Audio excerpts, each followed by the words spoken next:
What if a single unidentified object was sighted across 6 different locations in 1 year? From Washington state to England, moving with impossible speed, emerging from the ocean, and even landing, yet no one saw it with their naked eyes. What if this same phenomenon prompted the US government's very first official UFO study back in 1947, only for it to return in recent days with a terrifying new ability? To hide in plain sight, visible only to your phone's camera? Why has the most active UFO in modern history gone completely unnoticed by the mainstream media? And what does its sudden, synchronized appearance over nuclear sites, coastlines, and quiet suburbs really mean? You're about to see the evidence that rewrites everything we thought we knew about unidentified aerial phenomena. And the answers will leave you questioning what's really in the pictures you take every day. For the first time in the history of modern ufology, we are witnessing a pattern that defies all conventional explanations.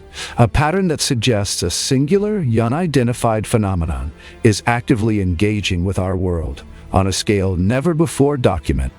While the skies have always held mysteries, the data emerging from the year 2022 presents an anomaly so profound that it demands a complete reevaluation of everything we thought we knew about unidentified aerial phenomena, or UAPs. We are not talking about fleeting, isolated incidents captured on grainy, distant footage. We are talking about a singular entity, a specific type of unidentified flying object, appearing with startling frequency and consistency across 6 distinct geographical locations in a single year, from the shores of the Atlantic to the English countryside.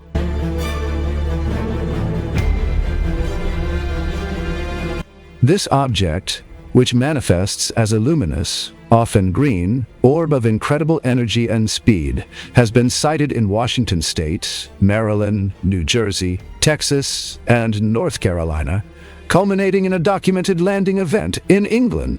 The implications of these synchronized events are staggering, suggesting a coordinated, intelligent, and perhaps even scheduled visitation pattern that has gone largely unnoticed by the mainstream media. To understand the magnitude of what we are witnessing, we must delve into each of these cases, not as isolated sightings, but as chapters in a singular, unfolding story of contact that is rewriting the rules of aerial engagement. The long and storied history of UFO documentation is filled with a vast menagerie of shapes, discs, triangles, cigars, and chevrons, each with its own dedicated following of researchers. However, nestled within this archive of the anomalous is a shape that stands apart not just for its form, but for its profound historical significance: the mysterious green ball. These are not mere lights in the sky. They are the singular phenomenon that prompted the United States government to launch its very first official project, dedicated to the study of unidentified flying objects. Before the fame of Project Blue Book, before the scrutiny of Project Sign, there was Project Twinkle. Conceived in the late 1940s, Project Twinkle was a direct response to a wave of sightings that had the highest levels of the U.S. military and scientific establishment in a state of high alert. The targets of this unprecedented government concern were not the fabled flying saucers of Roswell lore, but incandescent, emerald-hued spheres that streaked through the skies, particularly over the most sensitive nuclear installations in the American Southwest.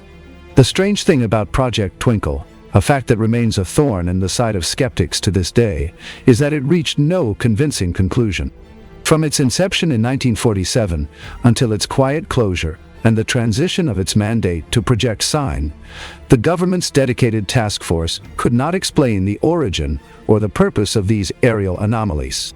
They were seen by meteor experts, by Los Alamos scientists, by military personnel of the highest repute, and yet the official files were closed with a vague hypothesis of natural phenomena. A hypothesis that the very experts who witnessed the objects. This historical precedent is not merely a fascinating footnote. It is the essential prologue to the events of 2022, suggesting that the green orbs have returned, not with the same behavior, but with a terrifyingly evolved one. Our journey begins in Lynden, Washington, a quiet city near the Canadian border, where the setting sun painted the sky in hues of orange and violet. An unidentified flying object was seen near this setting sun, a classic backdrop for a classic UFO sighting. But the nature of this sighting deviated from the norm in a way that would become the defining characteristic of the 2022 wave. The eyewitness, a local resident, was not gazing at the sky with intent to observe anomalies. He was simply capturing the beauty of the sunset with his smartphone. In the moment, his naked eyes perceived nothing out of the ordinary. It was only later, upon reviewing the digital photographs, that the truth was revealed. There, in stark contrast against the serene twilight, was the object, a brilliant green orb that, according to the image metadata, had suddenly flown with an astonishing, impossible speed, leaving a faint streak of light across the frame. The eyewitness stated unequivocally that he did not notice the object while taking the pictures, discovering its presence only after the fact. This detail, the invisibility to the naked eye coupled with visibility through a digital sensor, is a technological fingerprint. It suggests an object operating on a light frequency, or with a speed that outpaces human biological perception, but is still captured by the high-speed shutter of a modern camera. This is not a case of misidentification. It is a case of a phenomenon that is actively choosing to reveal itself only through our most ubiquitous technology, teasing us with its presence while remaining just beyond the threshold of our immediate awareness. Moving eastward, we find ourselves in Stevensville, Maryland, where the phenomenon shifts from a fleeting encounter to a routine occurrence. Here, many eyewitnesses have reported seeing green UFO orbs flying at such high altitudes in the early morning that the residents have almost become accustomed to them, describing them as a regular feature of the pre-dawn sky. This regularity is crucial. The fact that the residents of an area can become accustomed to seeing these objects most days is sufficient evidence to deny the notion that these mysterious green orbs are just a natural phenomenon like ball lightning or atmospheric reflection. Nature does not schedule its anomalies for the convenience of local observers. One compelling eyewitness account from this location provides a narrative that echoes the Lynden case. The witness was asked by a coworker at 5:15 a.m. if they wanted to see a UFO. They walked outside, and the coworker pointed to a location in the sky. The witness described seeing an extremely bright, pulsating object that was relatively low in the sky. Initially, they attempted to rationalize it, thinking it might be the star Sirius. However, in the photographs and video they proceeded to take, they were able to capture Sirius through the trees on the right side of the frame, providing a direct side-by-side comparison that utterly discredited the star hypothesis. The UFO was a separate, distinct, and independently moving source of light. Multiple people on site both witnessed these objects and took video and photos, creating a dataset that is invaluable for analysis. The consistency across multiple witnesses, the comparative imagery with a known celestial body, and the routine nature of the sightings in this area combine to form a case that is exceptionally difficult to dismiss. It paints a picture of a persistent, unidentified presence that is actively operating in our airspace with impunity. Complementing these early morning encounters, the phenomenon in Burlington, New Jersey, showcased its affinity for the transitional beauty of twilight. During a particularly wonderful sunset, a bright green ball was seen flying in the sky, moving with great speed from one point to another. And here, we encounter again the strangest commonality of all. As in Lynden, the eyewitness in New Jersey did not see the unidentified flying object with their naked eyes. They were focused on capturing the beautiful sunset, their phone held aloft to immortalize the scene. They sent the pictures to their family, thinking nothing of it. It was only when their sister-in-law, viewing the images on her own device, noticed something anomalous, a glowing blue-green thing with lights, that the realization dawned. The witness stated, "I have no idea what it is. Once I zoomed the picture, that's when I saw it. It looks interesting, and nothing like I have ever seen before." This statement is a near-perfect echo of the Lynden case. The object is not being seen by the person taking the photo in the moment.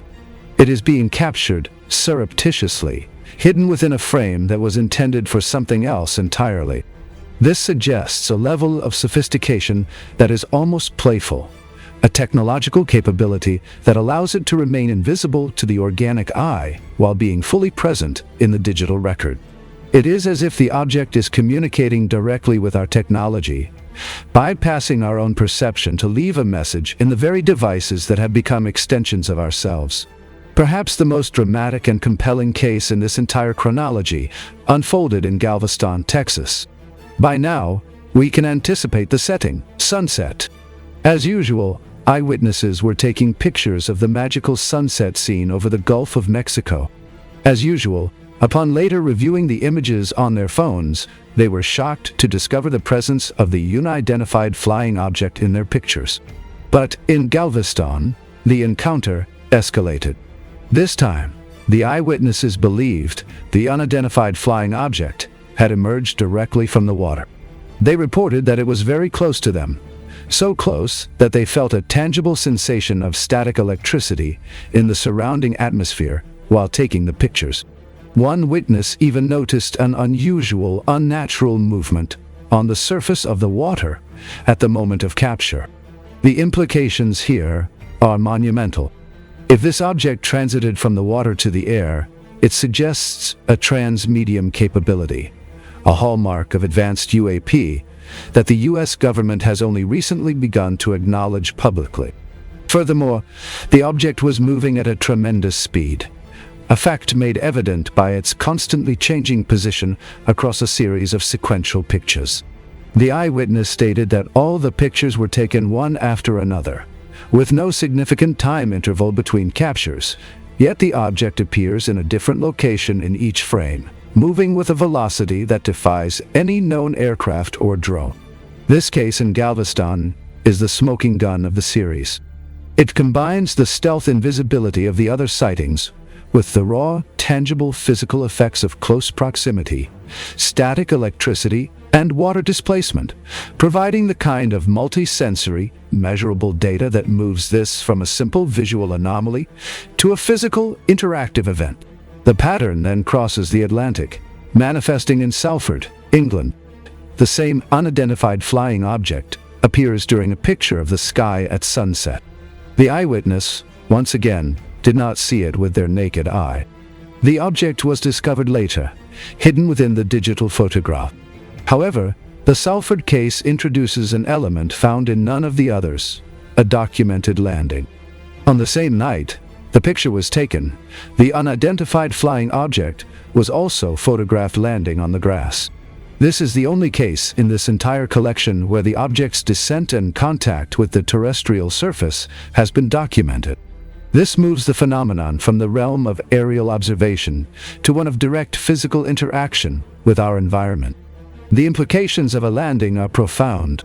It suggests a mission that goes beyond simple reconnaissance or transit. It implies a need to interface with the ground, perhaps to collect samples, to take readings, or to engage in some activity that cannot be accomplished from the air. The fact that this landing occurred on the same night as the aerial sighting, and that it was also captured surreptitiously in a photograph, indicates a high degree of activity and confidence on the part of the operators of this object. The consistency of the pattern, unset, invisibility to the naked eye, digital capture, combined with the unique event of a landing, makes the Salford case a critical piece of the puzzle, suggesting a systematic survey that is both aerial and terrestrial in nature. Just when we thought we had fully decoded the pattern, unset, invisibility, digital capture, the final case in Franklin, North Carolina, threw us a curveball. One might guess the time of the sighting would be sunset, as it had been in Washington, New Jersey, Texas, and England. But this time, it was sunrise at 7:50 a.m. The setting was reversed, but the core mechanics remained eerily consistent. The eyewitness did not notice the presence of the unidentified flying object while taking the picture. They were simply documenting the early morning light. It was only later, at 3 in the afternoon, when they were casually displaying the picture on their phone, that they were surprised by the object's presence, a clear, distinct green orb hovering in the sky. This case serves as the final, decisive confirmation that this phenomenon is not a random series of events or a coincidence of light. It is a deliberate, scheduled pattern of activity that operates on its own timeline, sometimes dawn, sometimes dusk, but always under conditions where the human eye is not the primary sensor. The object is consistently hiding in plain sight, revealing itself only through the lens of our technology. This is not a behavior we would expect from a drone, a secret military aircraft, or a natural atmospheric phenomenon. It is a behavior that suggests a consciousness, an intelligence that is aware of our presence, aware of our methods of observation, and is choosing to interact with us on its own terms, through the very screens we spend our lives looking at. As we have shown throughout the chronological journey of this video, the appearance of mysterious flying green balls is not a recent phenomenon, but rather represents one of the oldest and most compelling categories of UFOs in the historical record. It was this very phenomenon that prompted the first official government study, Project Twinkle. Let us revisit that history to fully appreciate the context of the 2022 wave. A number of sightings described as green fireballs were reported in the skies of the southwestern United States, particularly New Mexico, beginning in late 1948. These sightings were not merely the stuff of tabloid headlines. They worried some of the most powerful people in the U.S. government, who noted that the reports were often made near the nation's most sensitive research and military installations, such as Los Alamos and Sandia National Laboratory. The very heart. Furthermore, the strange green balls of light reportedly appeared suddenly and were reported many times per month near such New Mexico installations, but hardly anywhere else. This geographic specificity pointed to an intelligent targeting of critical infrastructure. Meteor expert Lynden, a man of impeccable scientific credentials, headed much of the investigation into the fireballs. La Paz's conclusion was chilling. The objects were artificial, and they were likely secret Russian spy devices, though he never ruled out a more exotic origin. The green fireballs were seen by so many people of high repute, including La Paz and the elite scientists at Los Alamos, that everybody agreed they were a real, tangible phenomenon, not mass hysteria. The concern was so great that secret conferences were convened at Los Alamos to study the phenomenon, and in Washington by the Air Force Scientific Advisory Board. In December 1949, Project Twinkle, a network of green fireball observation and photographic stations, was established, but, in a decision that remains controversial to this day, was never fully implemented. It was discontinued 2 years later, with the official conclusion being that the phenomenon was probably natural in origin, a hypothesis that La Paz and others publicly and scientifically disputed until their dying days. Now we must address the critical evolution. Despite the great similarity in color and form between the green unidentified flying objects seen in the 40s and these mysterious flying objects seen in 2022, there is a fundamental difference that changes everything. In the 1940s, eyewitnesses had the ability to see them with their naked eye. They were visible, tangible, and unmistakable to anyone who looked up. This is in stark, absolute contrast to the sightings we have reviewed in this video, which form the core of the 2022 wave. In Lynden, in New Jersey, in Galveston, in Salford, and in North Carolina, none of the eyewitnesses could see the unidentified flying objects with their naked eye. They were invisible. They were only discovered by chance, hidden within the digital photographs taken after the fact. This is not a trivial distinction. It is a quantum leap in capability. If these are the same phenomena that Project Twinkle was created to investigate, they have evolved.